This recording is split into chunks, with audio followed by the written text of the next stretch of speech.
Hey, it's JJ, and welcome. First, welcome to my living room. We're We're live live here. here, and I'm sharing with you today, really for the first time in a deep dive, what's happened over the last 4 years that I've been going through with my son and my family. It's called The Miracle Mindset. You'll see that I've got an upcoming book, a documentary, and program that I've been developing around this. And the idea is show up, step up, you're stronger than you think. And really, as I've been talking over the last couple years, sharing my story to friends, to peers, what I found is that it helped give them strength, it helped give them courage, and I realized that I had to take this out much bigger. So if you're new to the community, you may not remember me back at the days of Dr. Phil. Gosh, that was 7 years ago or so. And then I moved into being on Freaky Eaters for a couple seasons, where they made me wear those dreadful cardigans. And then I was on a variety of shows. I've been really fortunate to be on some of the coolest shows with awesome people like Dr. Oz and Meredith Vieira and Rachel Ray. And I've had 4 New York Times bestsellers, including the Virgin Diet and the Sugar Impact Diet, and had a super fun time speaking on stages. And I'm a mom. And you know, when you look at all this, these are my 2 boys, you might be tempted to think, wow, that looks like she's had it easy.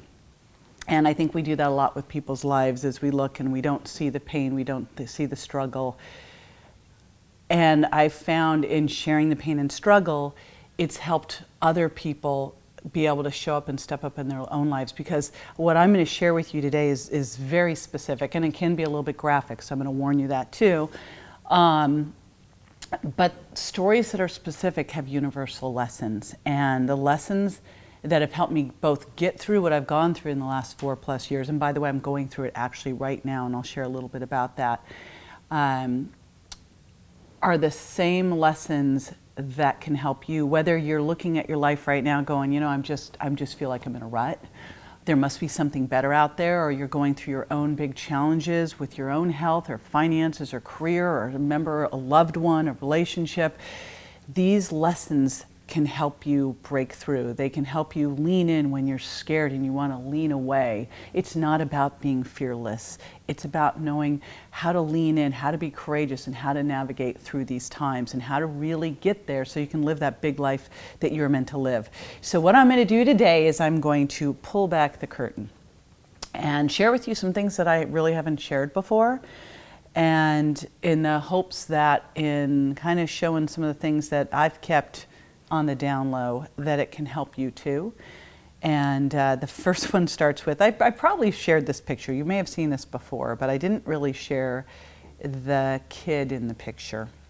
And that kid in the picture is me at 7th grade, going off to school in a horsey shirt with some really bad glasses and a big zit on my chin. And that's the story I often tell, because I'll tell it around, you know, discovering that dairy was an evil for me when I talk about the Virgin Diet, or what sugar used to do to me, before I learned about the Sugar Impact Diet. But the reality is, the girl in that picture was a scared little girl who never felt good enough. And largely because I'm an adopted kid, and you know, hey, I'm fortunate. You know, anyone who gets adopted into a family means that family had to really want them. But at the end of the day, an adopted kid always goes back into this place of, but my mom didn't want me. My mom didn't want me. The first person who's supposed to love you unconditionally more than anyone in the world gave you away. And that was one I always kind of carried with me of, you're not good enough, you're not lovable. My household was challenging. Everyone was doing the best they could do, but my adopted brother was always different. And then he got diagnosed as schizophrenic. And literally that movie, A Beautiful Mind, that you hear about, when you see that and you see the guy in the basement with the war going on, that was my house, and it still is. And so it was a very strange thing to grow up with, trying to understand what was reality. And my dad's coping mechanism for all of that was to drink. And so that was what I grew up with, and it was challenging. And I always thought, you know what? I'm going to have like a stable family and, you know, a stable place for my kids, and it'll be great. Except that wasn't the case, and that wasn't what happened. I waited until my early 30s to get married and have kids, but I married someone who's a great dad and has been amazing over the last couple of years. Grant wouldn't be alive without him, but he wasn't really great as a husband and provider. In fact, I became the sole financial support for the family, which was exhausting when you have a baby and the kids are a year apart, like almost exactly. They're called Irish twins. So just an exhausting time and a frustrating time, a stressful time, and I felt really let down by my partner. So we got divorced and I got sued for both alimony and my business. So super stressful time. And at the same time as this is all going on, if that were not enough, my dad, besides being an alcoholic, was also a smoker. And I still remember in high school when he promised me he'd quit smoking. He promised that I went down to his car to get something out of his car and I could smell the cigarette smoke in his car. And I pulled out the ashtray out of his car. I brought it upstairs and I threw it at him, which those are like, that was like, you know, throwing a weapon. But I was just I felt so betrayed by him that he would do this to our family. And he died over 4 years of lung cancer. At the same time that my marriage was blowing up and that we discovered that my son Grant had some issues, some emotional issues that we finally diagnosed as bipolar. Now, at the same time, I wrote some books, and I keep them as blank covers here because you probably never saw them. The first book I wrote with a partner, and I didn't have an attorney back then. I didn't really realize what one would need one for, and so we signed a book contract, and it basically gave him 50% of anything I ever did for the rest of my life. So I got to give him the book plus a lot of money to go away to get myself out of that relationship. Otherwise, he would have owned everything I ever did from that moment forward. And then the next book I wrote, it got published, but I really had no idea how to get a message out and how to start a movement. And so it really didn't do so well either. And, you know, but I was out there pushing it because I, again, was going to provide for my kids. And so I got this show on ABC, and at the time I was on Dr. Phil, and I did a show called Extreme Makeover, so I met the ABC people, and I went and auditioned for this show, and I got this show, and I thought, oh my gosh. It ended up taking me off of Dr. Phil. I did it, and I thought, this is it. This is the big break. It was all around my program and teaching people everything that I do to eat well, except that you probably haven't ever heard of this because it never made it on air. What it actually did was took me completely off the air because I spent so long doing this, and then my contract said I couldn't do anything else while they were waiting for it to air. So that basically took a lot of momentum out of my career. And with all of this, even though I kept getting back up, I was like that song, you know, I get back up, I get knocked down, I get back up, that over and over and over and over and over and over. And it finally got to the point where, you know, things were just really challenging financially, and I'm still the sole financial support of my family. I've got these attorney issues from those books and the alimony issues. And I remember you'll never forget this when someone does something like this for you.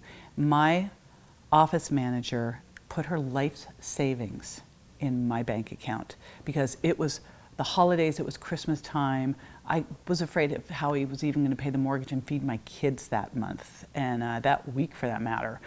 And she stepped in. I mean, something like you just don't forget. You just don't forget these struggles ever. But you know, I always thought, still to this day, it's like if everything's okay with your kids, life is fine. And I thought, you know, I can handle anything as long as my kids are healthy. And this is a picture of my kids when they were I think they were like maybe 8 and 9 at the time. Bryce has got the blue shirt on. He's behind me with that little visor, and that's Grant in the front, red shirt. And, you know, Grant, it's so interesting if you're a parent to have kids that are so opposite from one another. Bryce would wake up in the morning, and I still remember this. He'd walk into my bedroom, I'd have a night gown on, and he'd say, Mommy, you look so pretty in that dress. I can't believe it. And I'm like going, who is this kid? And then Grant would come in and go, I don't like you. And I'm like, what? What is different here? And Grant just was one of those people. It's just there was a dark cloud. And gosh, just a lot of struggles. But finally, in his teenage years, we got that turned around. And he had a girlfriend. He started doing well in school. It was a lot of work to get there, but I was like, finally. And it finally felt like things were on track. I was on the show Freaky Eaters. I just sold a book that was getting ready to launch called The Virgin Diet. I taped a show called Drop 7 Foods for public television. And I remember it was on a Sunday thinking, oh my gosh, like everything is working out. I've worked so hard. I'd struggled so much. There'd been so much going on. And it was like, John and I were getting along again. That's my ex-husband who's their dad. Just everything felt like, finally I can breathe. And again, I look at it and I go, okay, as long as everything's good with my kids are happy, my kids are healthy, my kids are safe, all is good with the world. Well, that was Sunday, and Monday I went and I taped my some of the things for my upcoming book and public television special, and I remember coming home and it was about 5 o'clock and I was tired. I'd been taping these things all day long. And Grant had left school that day because he had had a migraine. And our rule at the house was like, if you can't get through school, then you really can't go do the fun stuff after school. Totally reasonable. And I guess if you've got kids, you've probably seen the miraculous turnarounds kids can make when they go from sick at school to coming home and their friends want to play. So Grant wanted to go to martial arts. And I go, hey, you were sick. Our rule is if you couldn't make it through school, then you don't get to do the after school things. Well, he got madder and madder and madder at me and kept raising the bar about this. And I go, Grant, you'll go tomorrow. And I didn't back down and I didn't raise my voice, mainly because I was so tired. I was like, you're going to do it tomorrow. It'll be fine. And I remember he was barefoot, he was in sweatpants and a t-shirt, and he looked at me and he said, Mom, I'm not as strong as you think I am. And he walked out the door and shut the door.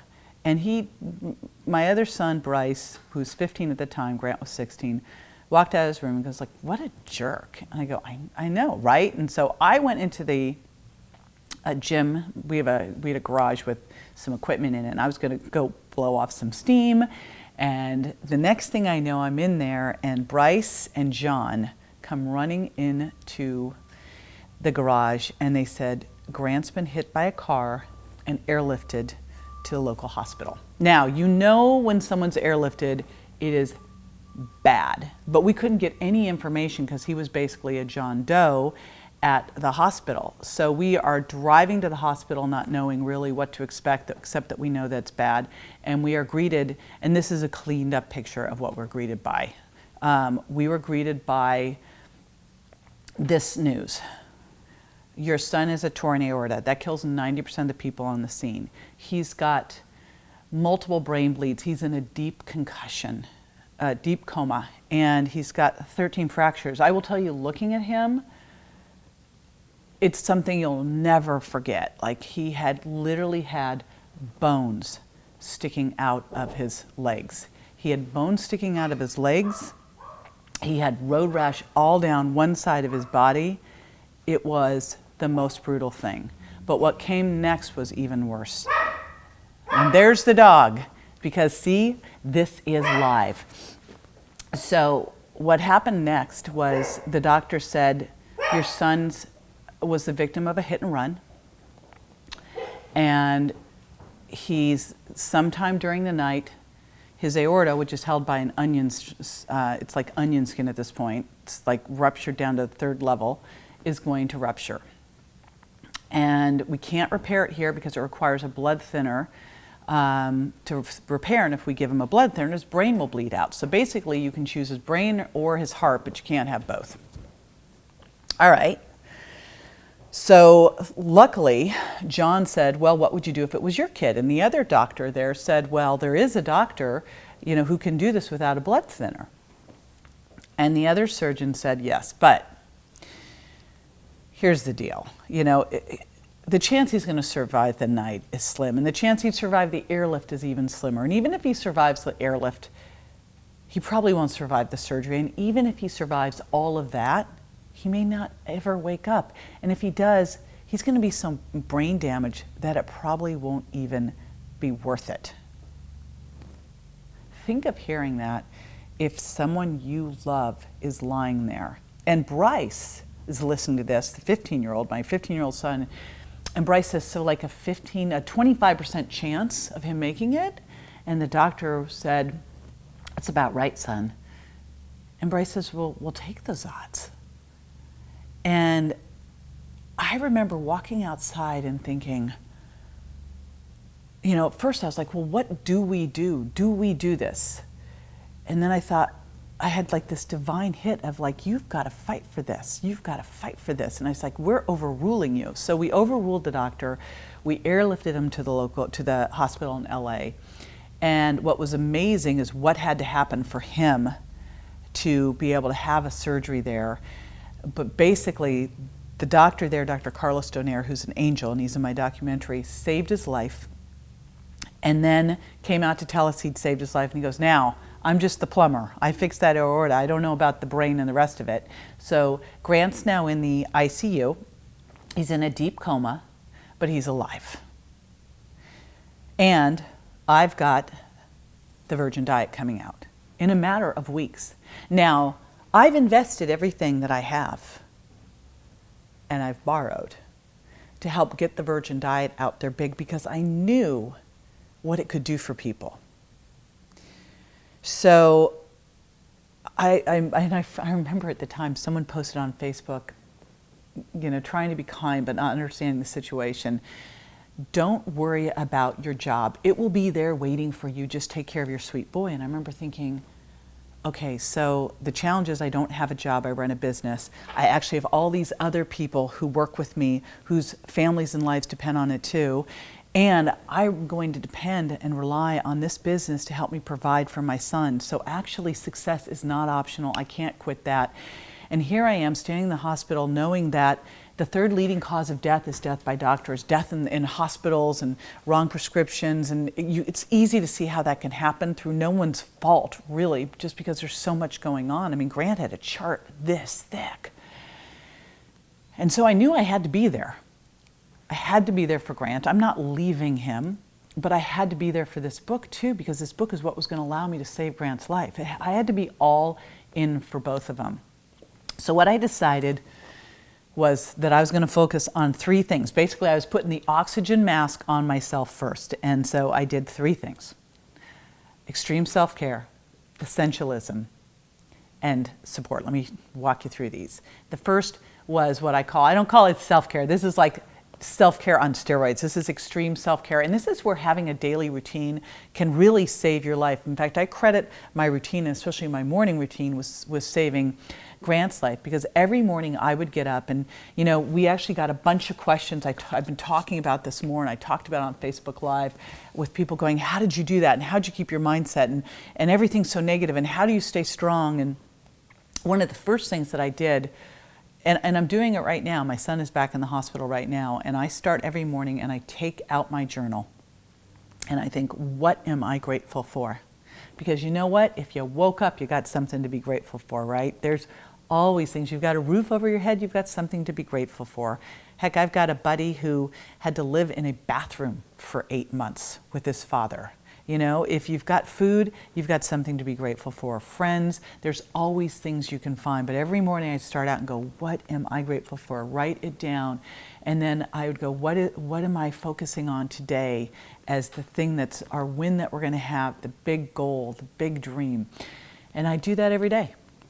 And then, and I still do it today, I've been doing for 20 plus years, I think, now 25 years, I've been starting the day with a shake. And when Grant was in the hospital, first he was in the hospital at Harbor UCLA, then he was over to Children's Hospital in LA. I lived 2.5 hours away, so I had to stay in a hotel. So I literally had a NutriBullet with me. In fact, I took it to the hospital too. So I had my NutriBullet, I had my shake mix. Hey guys, let the dog out. My dog is now my dog needs to come out. And I did my shakes every single day. Sometimes I did them for breakfast and dinner. I did burst training. Now, what was interesting is I would go to the hospital. I had like my little outfit I'd wear every day to the hospital, which was basically yoga pants, workout shoes, a sweatshirt, and a workout top. And so during the day, I would run out. If everything was stable, I'd go and I'd run the stairs and do my burst training that way.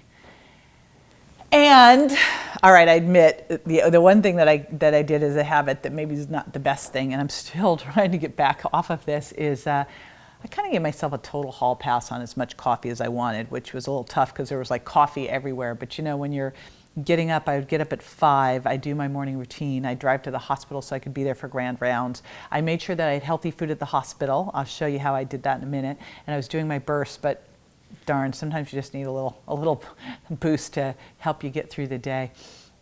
The other thing that I did is I looked at it and I went, if this isn't going to move my book forward or my son's life forward, it's not happening. So, and you think about this in your own life. How many things in your own life do you actually not have to do that you think you need to do? I mean, I still remember when the kids were little and I was in graduate school. I was a sole financial support for my family, I owned a gym, was running that, doing nutrition, and I had my babies. And they were, I think, like 5 and 6 at the time. And they had, you know, G.I. Joes, Legos, and dinosaurs. And I felt like I needed to organize all of these things. And then, of course, the minute I had them organized, they kind of tootled out there and dumped them all over again. Look at things in your life. If you got down to, like, this is the thing that I have to do to make sure, like life or death, there's a whole lot of stuff that really isn't that important that we might be majoring in the minors about, like the dinosaur, Lego, G.I. Joe story. And then support. And this was one of the biggest things for me. And really something that I'd always been good at giving, but I'd never been someone who'd asked for support. In fact, what I had to do was I did it on my Facebook page and to my community. The morning that this all happened, I sent an email out to my community. I posted a letter on Facebook, and it wasn't, and I remember one of the lines there, I explained what had happened. And then I said, you know, I don't want your sympathy, I want your support. I need help here. Like anything that you know that's working out there in the world of brain injury, in the world of recovery.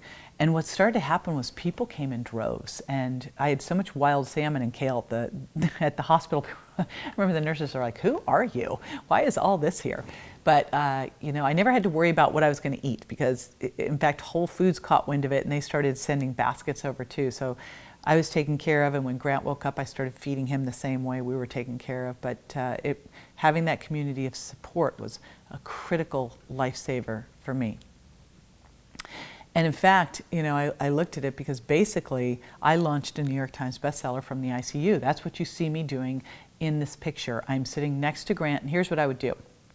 Because I would watch this, and in fact, these emails and that we've been getting, someone said, you know, I was in a coma and I could feel when someone walked in. I could feel their energy, if they were anxious and stressed or if they were calm.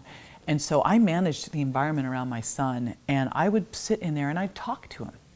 And I'd tell him what I was up to, and I'd tell him that he was going to be 110% and he was a warrior and that we had this and not to worry, and he was going to be better than ever, and just talk.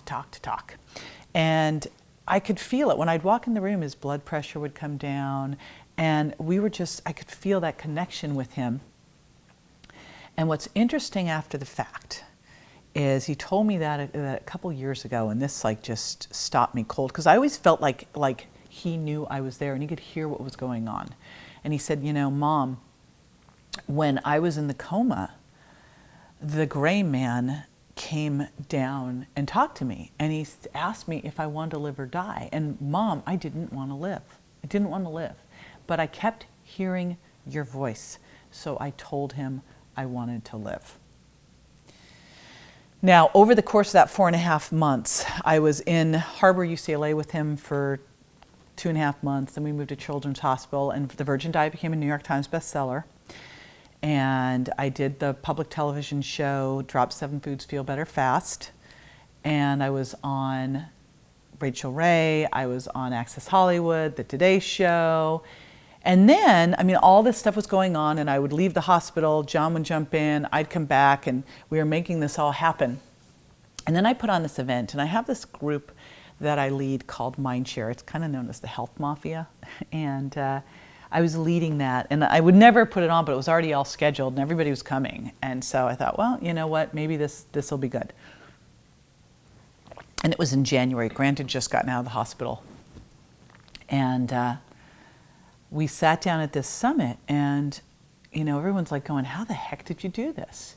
And what was interesting is I was at that summit, and there were maybe 60 of us at the time, and I remember Dr. Alan Christensen was there, and Cynthia Pasquella was there, and Dr. Pedram Shojai was there, and we were all sharing like these stories because for the last couple months, I didn't know how I was doing it. I just knew that my son had to live, and not just live, that he was going to be 110%, and that this book had to be the biggest success ever, and that was it, And meanwhile, I had to make sure my other son was taken care of. John was doing a great job with that, and they were coming down on the weekends.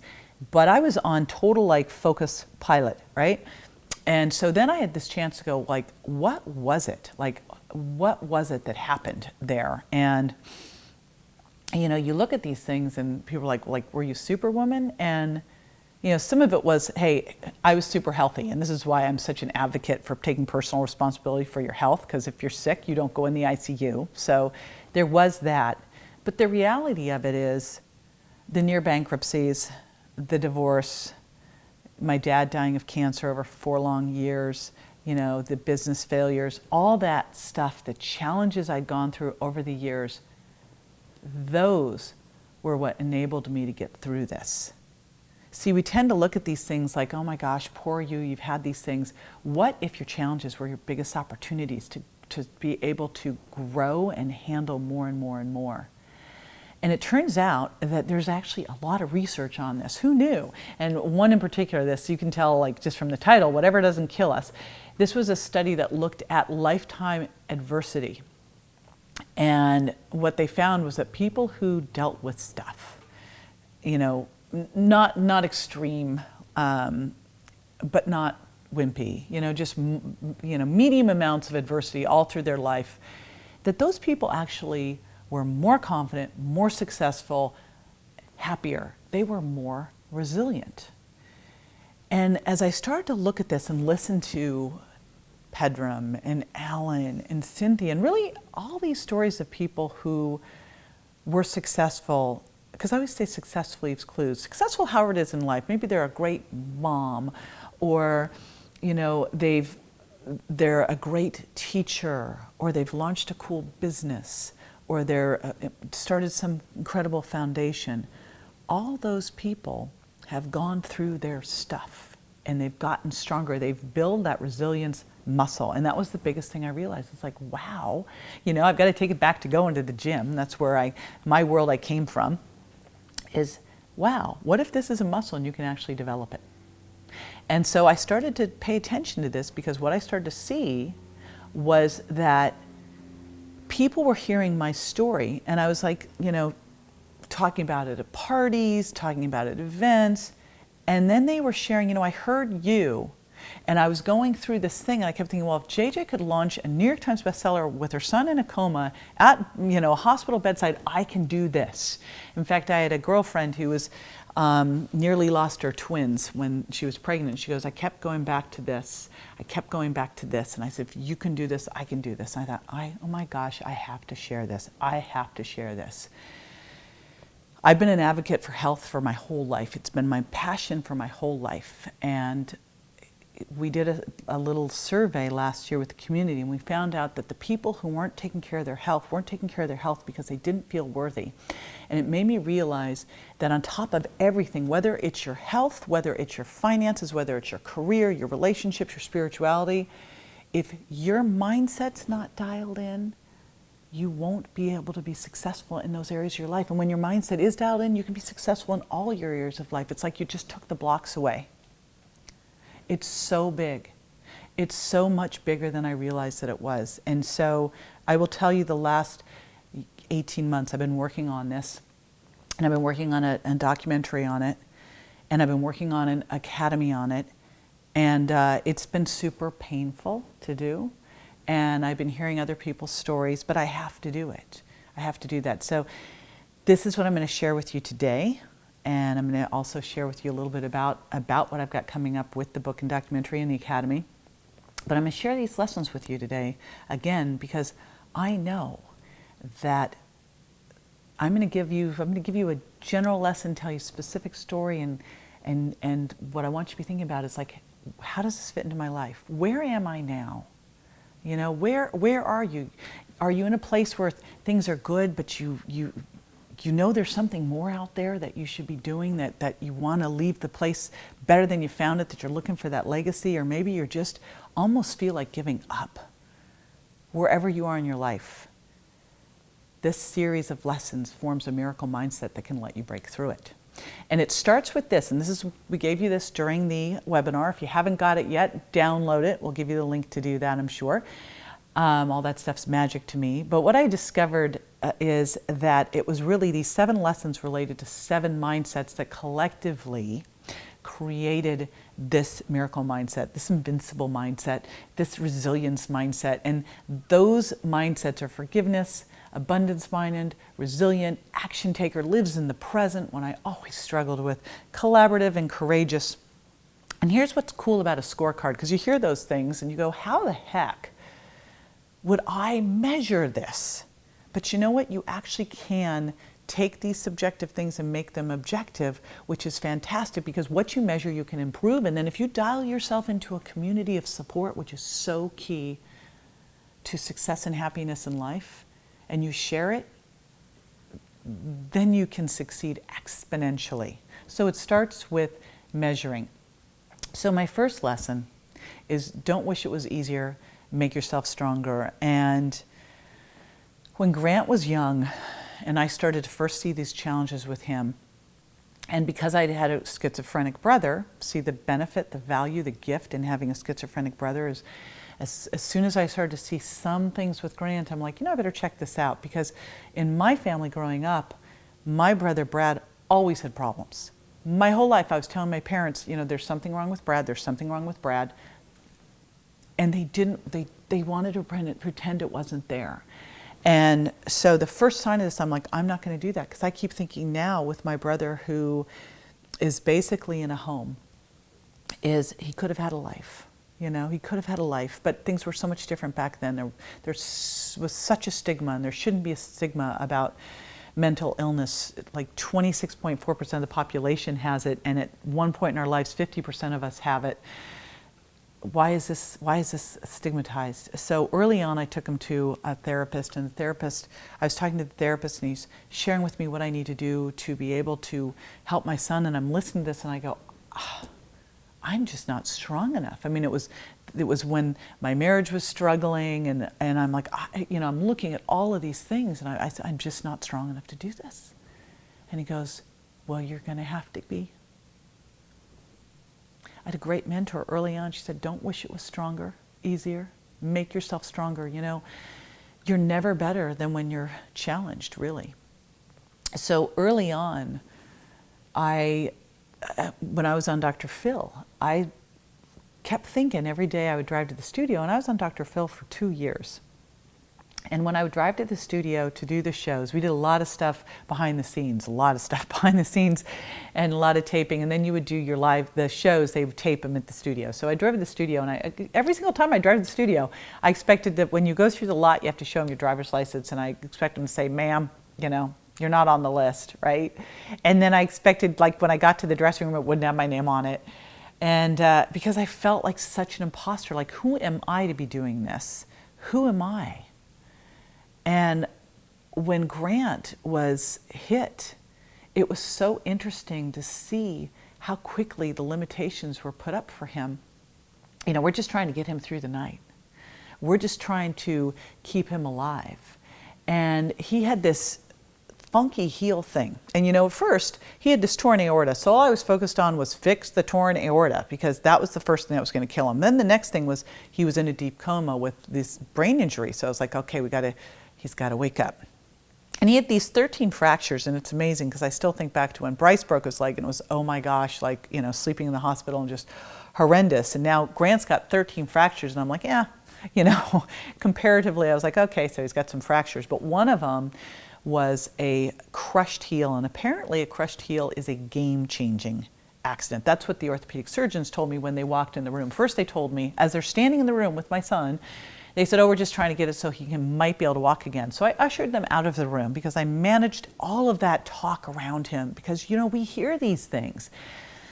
I said, listen, I want you to treat him like this. What would you do if Kobe Bryant were in that bed? That's what I want you to do. That's Kobe Bryant. He's an athlete. And guess what? You know what? That heel's great, and Grant's an athlete. He's playing tennis, he's running, he's doing all the things they said he wouldn't do. In fact, we started to call him Grant Never Gonna. And it was because the first day in the hospital, I was standing there in the ICU, all the machines around me beeping, beeping, beeping. And I've got the full garb on because he's got hole coming out of his head, tube out of his head, tube out of his neck. He's on a respirator, all these alarms going off, in a deep coma. I'm in a mask and gown and gloves, and I'm standing there holding him and looking at him, and I just found out that his name Grant was actually meant he was a warrior. And I said, Grant, this is going to be the best thing that ever happened to you, me, our family. We are going to touch hundreds of thousands. Now I know it's going to be millions of people with this story. You are going to be 110%. And I operated from that principle. And think about it in your life. What would happen in your life if you went for it 110%? So you fall short a little bit. Like right now, I'd say in some things Grant's 110%, in some things Grant's 70%. So maybe we're hitting about 85, 90% right now. But if I'd gone along with what some of those doctors were telling, we'd be sitting at 50%. Because they were just trying to keep him alive. Now I want to share with you, I'm going to take a little short pause just in case you have to jump off, because I've got a special invitation for you with me here today, and it is what I've been working on now for the last, 18 months. And it started because I started hearing everyone comment, wow, I need some help with this. And again, like we just did a Facebook Live, and I'm reading these comments and questions, and I'm like, we've got to do this together. And so I've got a book coming out in February called Miracle Mindset. It's a memoir. I've got a documentary coming out in February that's amazing, that a documentary producer put together. You Are Stronger Than You Think. But I wanted to give you an opportunity. I wanted to give you a special invitation as a member of my community to join me now in helping me. I've put together what I call the Miracle Mindset Academy, and it's everything that you need to help you break through any of those blocks, deal with challenges, life. And we've put it together, but what it really needs next is you. So I'm going to introduce a couple of things in there. I'm going to jump back. We got 5 more lessons to go, so stay with me. Let me share with you what's in this. And again, I'm going to go through this pretty quickly here. You can learn more by just going to miraclemindset.com/join. It's got the scorecard. Now you're going to be doing the scorecard. The minute you sign up, you'll take your scorecard. You're also going to be setting your goals, and you're going to be following a progress tracker that's going to follow you in all the important areas of your life, your spirituality, your health, your career, your finances, your relationship. And you'll be taking that scorecard at the beginning and the end of the lessons that we're taking you through. Because again, what you measure, you can improve. And as I've been reading through this, these are just skills. This is a muscle that you can develop. And when you develop it, you'll be able to take on things in your life you never would have imagined. Right now, 2 days ago, I did a Facebook Live, and 20 minutes before the Facebook Live, we started having all these challenges with a therapy we'd just done with Grant. And it was almost like he was just coming out of the coma again. And we ended up having to hospitalize him. And it's been very touch and go and very scary. And I just used all of the techniques, I'm going to talk about a couple of them, to be able to just get through this. And my team was like, how on earth are you doing this? I go, I've got this, because I've built that muscle. And so that's what I'm going to share with you. I've got 7 video training lessons where I'm going to share with you how I walk through each of these ones. I'm going to share with you other stories from some of my friends and other experts of how they've done it, how they've mastered this. And then I've got incredible exercises so that you don't have to go through what I've gone through to get to this level. Like, I would really like that not to be. When people say to me, gosh, JJ, I can't imagine, I go, I actually don't want you to imagine it, but I do want you to have this strength. I do want you to have this courage. I want you to have this resilience. I've created a touch technology that can allow you to hack your mindset in minutes. When I had to go on Facebook Live 2 days ago, and while we were working on hospitalizing my son, and my team's like, you don't have to do this right now. I go, but this is what I'm teaching. Yes, I'm going to do this right now. Watch how I'm going to do this. And so I used that. I've also got a host of technologies and different hacks to be able to get yourself shifting if you do start to go down that dark hole. And we all do. We all do. I started to have a little pity party yesterday. I'm like, pity parties of one are nowhere to go. So I've got the ways to pull myself out of it. Of course, I'm going to talk health. And what I'm going to share with you is what I call miracle health training. And I've got a blueprint for this because I was in the hospital. I was in the hospital 12 plus hours a day, and I was working. And if I wasn't there, then I wanted to be with my other son. And so I needed to do everything I could to stay uber healthy because I could not be sick and pull off what I was pulling off. So, when you have that extreme health, it makes it super easy. If you put this into play, I'll show you how to do this. In most important thing, in minutes a day. Plus, and I'll tell you, it's, I did this talk with my mom the other day. She was sitting as I was talking about this, and I'm like going, when this all came to be, I actually had to build a community, and she wasn't in it because I knew my mom was so freaked out and so scared, and I couldn't have that energy. I had to have the energy of people going, we're praying for you in France. They were just all over the world praying and sending things and coming to the hospital and positive and like, of course he's going to be 110%. You need to surround yourself with those people. We are the people we surround ourselves with. So if you don't have that community right now, and I saw in here and it broke my heart that people don't have that community of support, you will have that community of support. We'll be together, like draws like. And because we're creating this together, and this is the only time I'm doing it this way, we'll be doing group coaching calls. We're going to be sharing stories. We're all going to be going up together. And you're going to see one of my lessons talk specifically about this. Plus, I've created this great amplification video that you'll be able to have as a screensaver. You can have it on your phone. So if you start to, again, I'm looking at everything. If you're going, I'm going down, like, how do we shift you? How do we shift you? And I've had to do that with my son. If you are someone who's been around someone with a brain injury, and I didn't realize this, our kids, it's the #1 cause of death in our kids. But brain injuries are this silent epidemic. They look fine. My son looks great. But there's so much that you have to do to be able to shift a mindset quickly in someone with a brain injury because it can get deep, dark, and scary fast. Plus, what I realized was, when the mindset sits on top of everything. I've now reflected on my own programs, coming from health of the Virgin Diet and Sugar Impact Diet and went, wow, when you put the mindset on top of that, you're invincible, you're unstoppable. And so whether it's health or spirituality or career, finances, relationship, it impacts everything. So I went out and got the baddest people, the most amazing people in each area. So I got Gabby Bernstein. I'm like so lucky to have such cool friends. I must tell you, I've got Gabby Bernstein is going to share like how she masters that miracle mindset and spirituality. I've got Dr. Mark Hyman in health. I've got, let's see, I'm trying to remember who. Oh, gosh, John Assaraf in finances. I've got Marie Forleo in career and Ariel Ford in relationships. Come on, like dream team. So this is our chance right now, sneak peek before everything comes out in February. You're putting this together with me. We're building it together. Your invitation to join me at miraclemindset.com/join. Now I'm going to jump over because we got 5 more lessons to go here. Here's a biggie.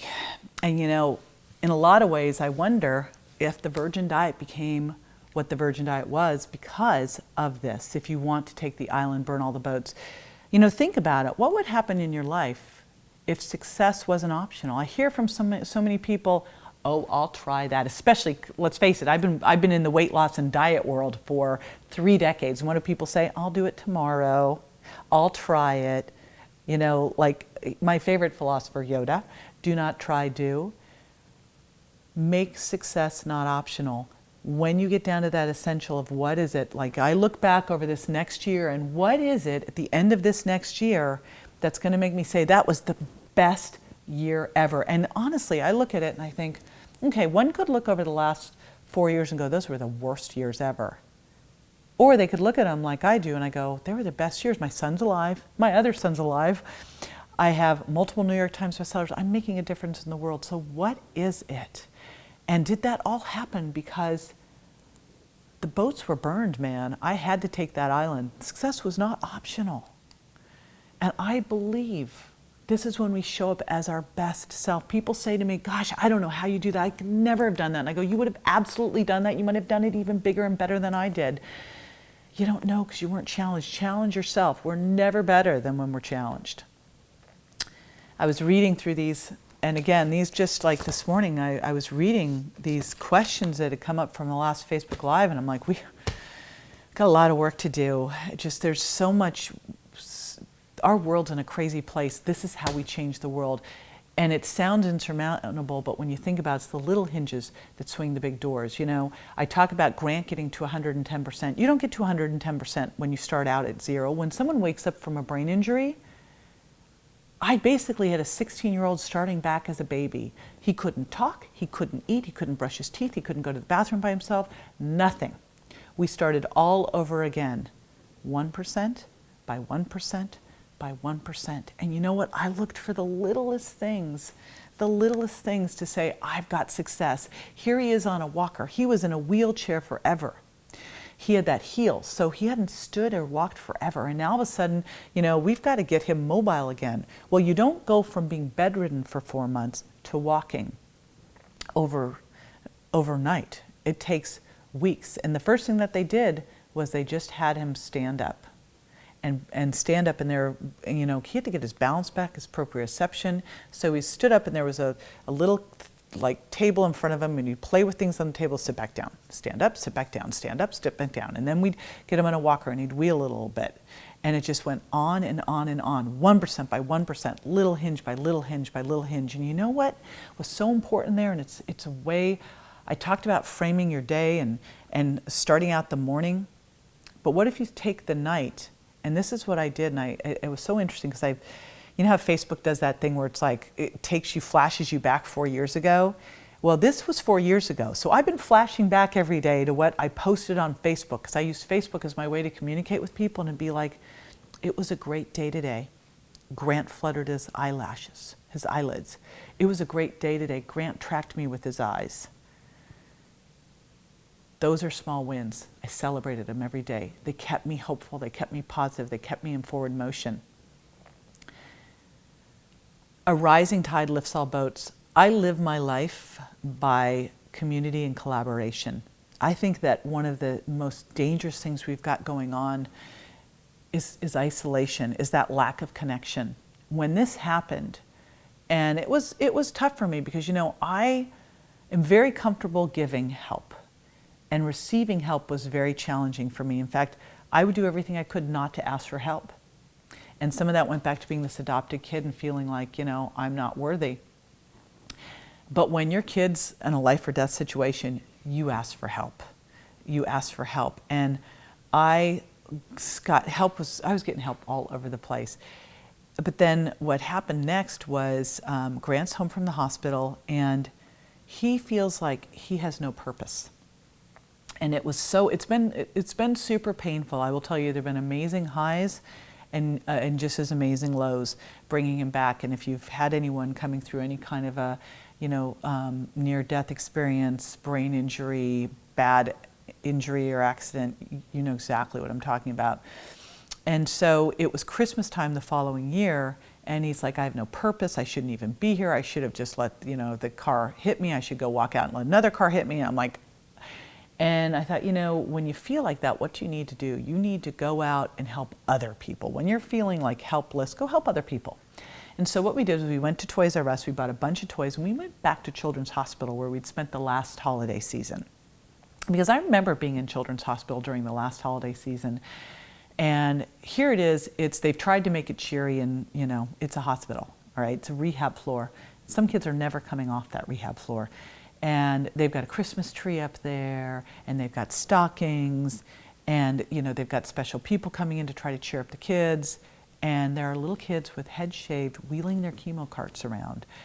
And there are little kids crying in their room because their parents couldn't be there. They had to go back to work. And it just, I would be so, I'd be there all day long, and then I would leave and get into LA traffic, and people like honking at each other because they didn't, move through the green light fast enough, or fighting over a parking spot. And I'm thinking, you need to go up to 6 North at Children's Hospital and go see what's up there, and you will knock it off. And so, that came back to me. I'm like, okay, Grant's gonna have a pity party. I'm gonna have him come do this. And I took him up to 6 North with all these toys, and he gave away these toys one by one to all these kids. And then he walked around and he started talking to the kids and the parents and sharing his story, because his story is about as hopeless as it gets. I mean, he was never supposed to, he shouldn't have even gotten off the road or made it through the night. And there's been multiple times that he nearly died again. This story has gone on and on and on. But he's telling this, and people are like, you can see, I call him walking hope. You can see they're like, if he could make it, my kid can make it. If the kids are thinking, well, if that boy made it, I can make it. And there was a girl there who was his age, Alicia, and she had leukemia, and she was there with her parents. She had leukemia, and how she found out was her brother had leukemia, and they were trying to find a bone marrow donor who matched him. And so they tapped her and found out she had leukemia. 3 months earlier, her brother had died, and now she's at Children's Hospital. Her parents are at the Ronald McDonald House. They'd come from Guam. They didn't have any money, and they had 3 other daughters who were back at home. And I'm listening to Grant talk to her, and she's talking about how much she misses her sisters, and she just wishes her sisters were there, and that's what she really wants for Christmas. And I'm like, it just kills me to think about this. And I just sit there and I'm like, oh, I'm going to get these sisters here. And I'm looking at the mom. I mean, these parents, what they're going through, right? And I'm like, I'm bringing your sisters out. Because I'm thinking in my mind, I'm thinking, well, I've got airline miles. I can totally do this. So I tell mom, I got loads of airline miles. I will fly your daughters out. And she goes, you can't do that. And I'm like, I'm a mom. I can totally do this. I totally get where you're at. I'm absolutely doing this. And so then I go and I call the airlines to do this, and I find out my airline miles are not flying those girls from Guam to LA. Like, American Airlines doesn't fly that way. But I'm like, I'm doing this. And it's super expensive, by the way, to go from Guam to LA. And I didn't have that money just lying around, but I was all in. And it's so interesting because you look at things in life, and I look at like the top most important things in my life. And if you look at the top most important things in your life, it's not the house you bought or the car you have or the degree you have, what happened at your wedding. It is someone you helped. It's saving my son's life. It's an amazing experience I had with my other son, Bryce. It's being able to bring this girl's sisters in to spend her last days with her. Those are the things that I will take with me. A rising tide lifts all boats. This is where we change the world, by collaboration. Now, when Grant was at Children's Hospital, and actually way back when was at Harvard, UCLA, I'll tell you this one because it's just, I'll never get this visual out. He started waking up. And you don't wake up from a coma the way I thought you did. And it was very interesting because what I was told by the doctors was when he wakes up, it'll be ugly. And so I thought like it'd be ugly for like a minute. I didn't think that meant it could be ugly for years. And so I thought, because I've seen the movies, that you wake up from a coma, you look at the person lovingly and you say, oh, I love you, I've missed you. Not what happens, let me tell you. And so he wakes up from a coma and he's staring off into space and just moving. He only had one arm that wasn't bandaged. Everything else had casts and bandages. He had one arm that wasn't bandaged. He just moved that back and forth all day long, back and forth, and stared off into space. And he started coming out of the coma more and more. I kept pushing him. I would bring him suckers. I was doing aromatherapy because one of my friends, Dr. Ann Myers, brought aromatherapy, and I was doing all sorts of stuff. But he got to a point where he had done most of the medical crisis stuff had been handled, and now he really needed rehab. And Harbor UCLA wasn't set up for that. But they didn't want to transport him because his blood pressure was still so unstable. A lot of that happens due to a brain injury. And he had that crushed heel. And the crushed heel was, he had a wound that wasn't healing. He had a pin sticking out of his heel. I mean, and he was in a wheelchair. And the rehab hospital didn't normally take people in wheelchairs. And UCLA didn't want to let him go because he wasn't stable enough. But he wasn't progressing. And I walk in one day, and and I didn't even know these things existed. He was straitjacketed to his bed. And I'm like, that's it. And so I called Children's Hospital, and the doctor there, Dr. Kevin Craig, came over and said, you know what, if we can get him ambulatory enough, he can do transfers and stuff, we'll get him to Children's. And so we overruled Harbor, and we took him over to Children's. And he started to really progress there. Slowly.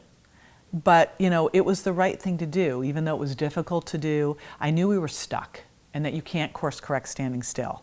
And that sometimes, as my girlfriend Lisa Sasevich says, you just have to take imperfect action. You don't know where it's going to be, and some of it's going to be failing. Sometimes I feel like I fail forward fast. But you know what? You don't get anywhere standing still. You don't get anywhere trying to make things perfect. And so the same thing happened at Children's Hospital. We got to a point where we were stuck again. And he, every day, all day long, when am I going home? When am I going home? When am I going home? It was like Groundhog's Day every minute. We'd have big sign up because he couldn't remember anything. I'd tell him when he was going home, and 5 minutes later, when am I going home? He didn't remember that I answered the question. Yes, so I had a big sign of what things he had to accomplish to get home. And the team wanted him there for another month or two. And I'm like, you know what? When we get these things that he's medically stable enough, we just set the stuff up so he could be home. And we took him out early. And again, maybe it wasn't the best thing to do. There were definitely challenges at home, but I knew we needed to do it. Now, once we got him home, it was interesting because it's been great and challenging all at once. And, you know, The Virgin Diet became New York Times bestseller, and then I sold 3 more books, got a 3-book deal. Wow, it was awesome. And I did another show, and all this stuff is happening, and my sons are alive, and they're at home, and I am like feeling nothing, flatlined. What they, you know, you hear about with PTSD. I'm just, you know, people are saying, aren't you excited about that? And I'm like, you know, but I don't feel anything. And I've got a buddy, one of my closest friends on the planet is Dave Asprey of the Bulletproof Diet. And thankfully I credit him with being one of the ones who saved my life. And he said, JJ, you have to come do this 40 years of Zen. And I'm like, what the heck is this?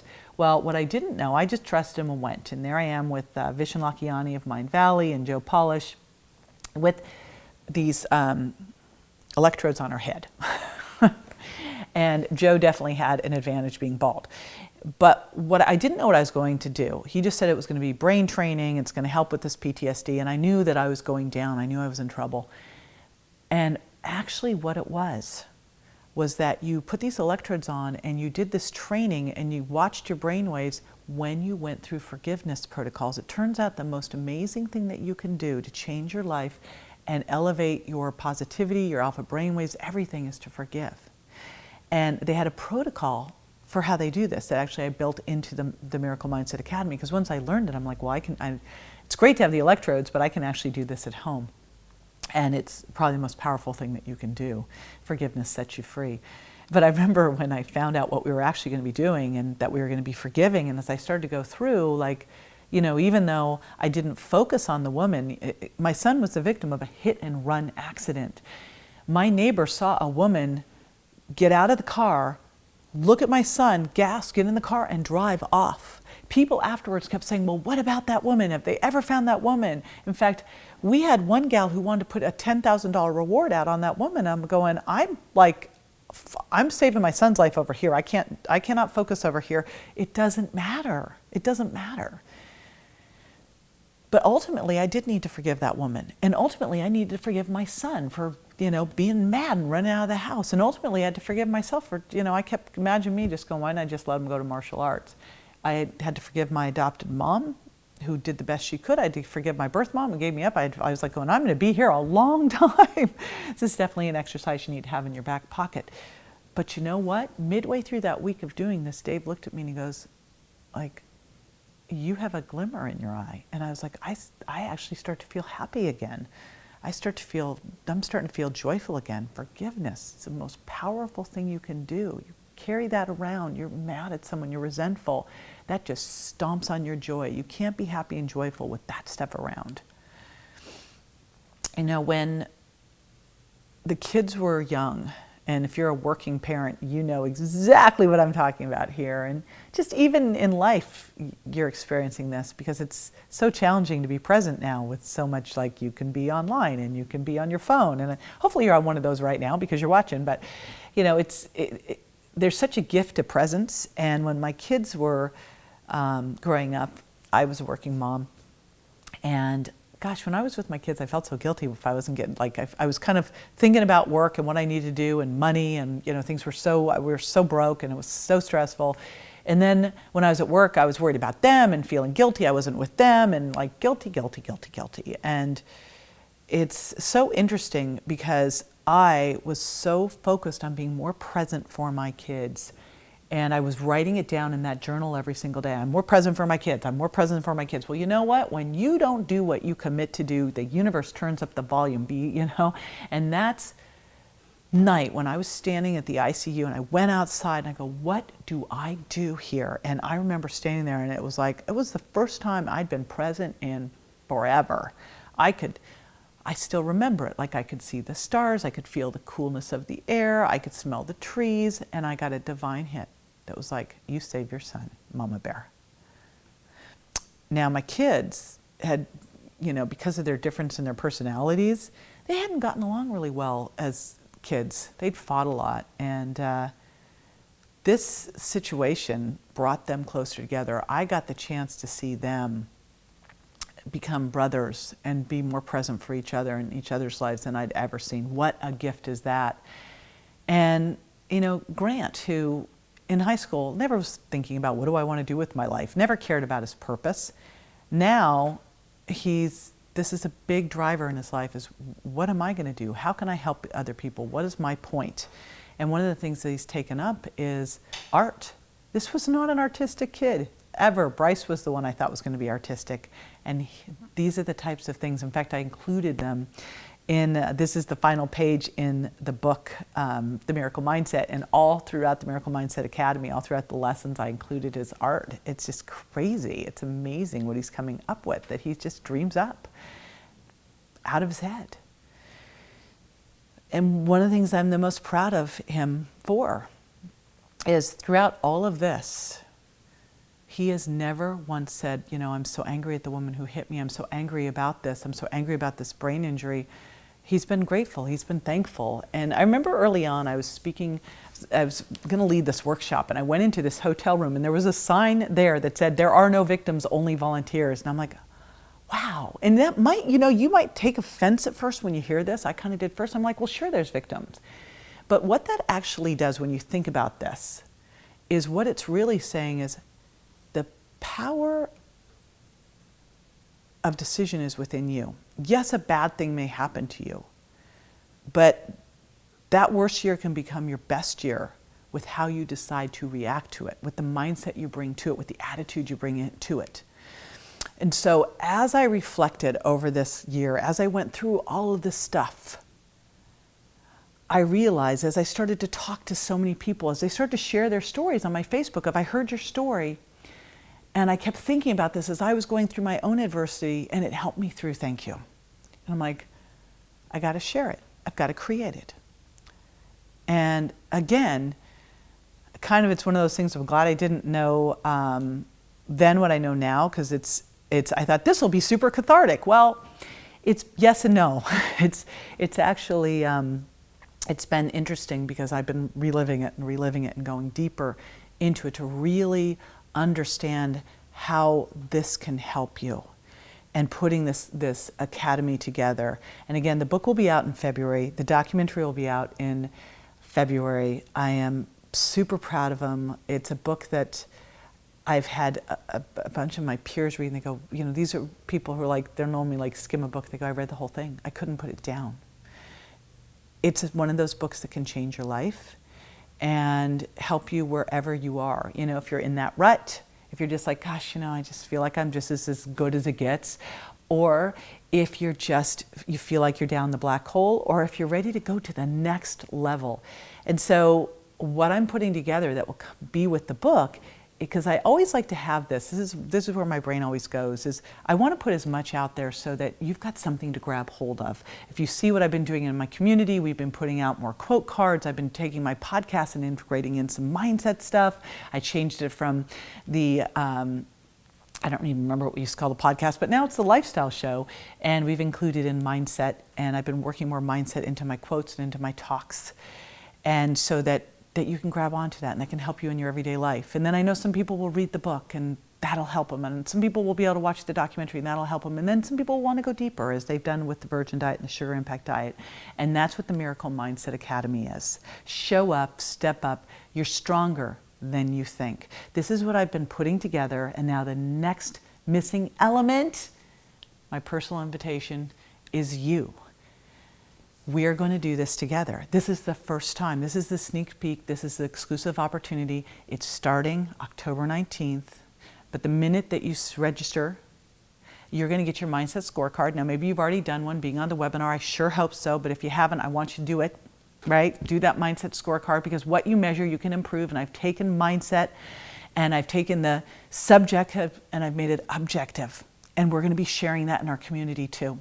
And we're going to be seeing how we can improve in every area of our life so that these challenges become opportunities. We'll have a progress tracker that you're going to be checking in right as you start, in your health, in your wealth, in your career, in your relationships, in your spirituality.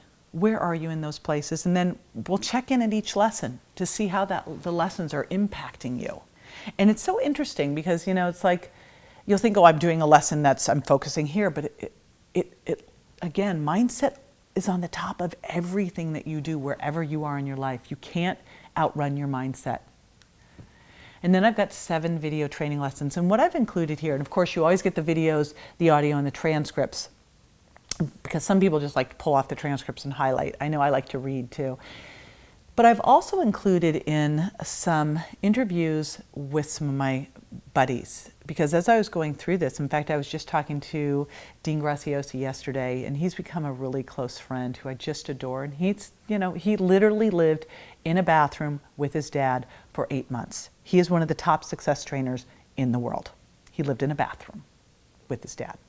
So I brought out people that, Lewis Howes, how did he get there?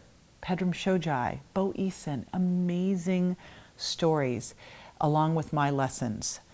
I also included exercises because, again, a lot of these exercises, hey, I was in the trenches. I learned as I went through them, and I thought, well, what if you don't actually have to go through what I went through to increase your resilience? You can do it through exercises. And what if you can take those exercises to take you to the next level? So I have exercises with the lessons to help you lock them in so that you can exercise and build this resilience muscle. Plus, I've created a bunch of different things to help you hack your mindset, but specifically a touch technology I used 2 days ago when I had to go on Facebook Live, literally as everything was blowing up. And I was like, I got it. So these are the things that I used to get through all this. The big questions I had coming up here were like, how'd you get through all this? I'm like, I'm going to share all this stuff because success leaves clues. I've looked back now, I've gone through it and like, what have I done? And then I've talked to my other friends and gone, what have you done? And so I've got some amazing resources from some of my other friends, things that we've used to be able to hack our mindsets that can allow you to make that shift, get out of that pity party fast. And this touch technology is the most powerful one of all. And then, of course, I'm going to take you into what I did in the hospital to be able to stay at peak health. Because in whatever you're doing, the fastest thing to take your health down is to get stressed. It's like, whoop, it just destroys your immune system, and you cannot get sick. When you are going through peak performance, you got to have your health. So I'm going to share with you how I did this, because it couldn't be complicated, it couldn't be hard, it couldn't take time, right? And that's what I did. So you'll get my Miracle Health training and blueprint. Of course, we'll all be together, and honestly, that's the most powerful thing of all. That is what has allowed me to be successful throughout all of this. You guys were all there with me on Facebook, and that's we're going to be all going through this together, sharing our stories, supporting each other, having each other's backs. I was reading through here, and it was breaking my heart, because people were like, well, what if you do if, you're the strong one, and you're just not feeling strong enough? And I'm like, you find stronger people, and you grab a hold. Group coaching calls. This is me and you. We're talking. And I'm going to do this 2 different ways to see which ones that you prefer. We're going to do some calls, and then we're going to do some Facebook Lives. I kind of want to meet you where you're at. And we'll see what we like the best to do. But this is a lot of interaction, a lot of sharing, a lot of coaching through.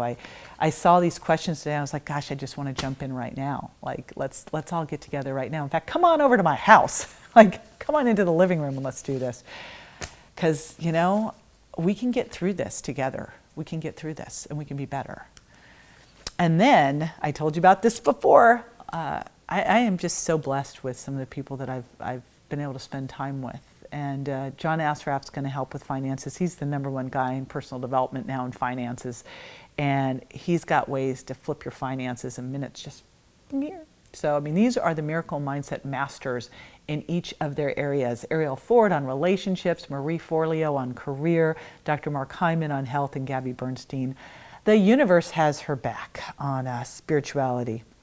And then we recreated this amplification video. In fact, I want you to be surrounded by this. I want you to crowd out all the negativity, crowd out all this. It is purely turning challenges into opportunity, creating a positive space for you. So this video can roll on your laptop, it can roll on your iPad, so that you can just have it there and go, oh yeah, right? I'm here, I'm good, I'm stronger than I think. Plus, here's a little sneak peek of what things look like when you're filming a documentary. There I am with Elian, who's the producer and director, in my kitchen. You've probably seen my kitchen if you've been following me at all on Facebook Live. And you're going to get the sneak peek on this. And what I did was, for the first 50 people, you are actually going to get the DVD of You Are Stronger Than You Think. Now, right now it's in rough cuts. We're putting it together, and you'll be the first ones getting it mailed out to you. So the first 50 people, I always like to, here's why I do this, just so you know. You're like, what? I've seen that the people who are most successful, who make the biggest changes in their life, who really go out there and hit it out of the park, they take action. They take action. So if this helps you take action, that's why I'm doing it. There you go. And that's the Miracle Mindset Academy. There's also, of course, some cool bonuses and surprises and stuff showing up for you too. But everything that you need to help you either break out of a rut, get out of that black hole, or take you where you are to where you want to be. The just big question is, are you ready to come with me? Yes, you are. Show up, step up, you're stronger than you think. And to get started, you go to miraclemindset.com/join. Remember, right away, we're going to get you into goal setting, doing your progress tracker. I've got my welcome video. So you're going to get started right away. You'll jump into the community. Our first call starts October 19th. This is the only time I'm doing it this way. This is it. We're doing it together. This is the time. I got to share this quote as we're getting ready to wrap up. I have a huge girl crush on Elizabeth Gilbert. Such an amazing quote. The people whom I love and admire for their strength and grace did not get that way because things worked out. They got that way because things went wrong, and they handled it. They handled it in 1,000 different ways on 1,000 different days, but they handled it. Those people are my superheroes. So things are really wonky right now in the world, and you might be sitting here thinking, what can I do? You might be feeling powerless. You know where the change starts? The change starts with you. And you know where the change really starts? The change starts between here. It starts with your mindset. You are stronger than you think. And together, we are stronger than we think. And together, we can change the world. Come with me.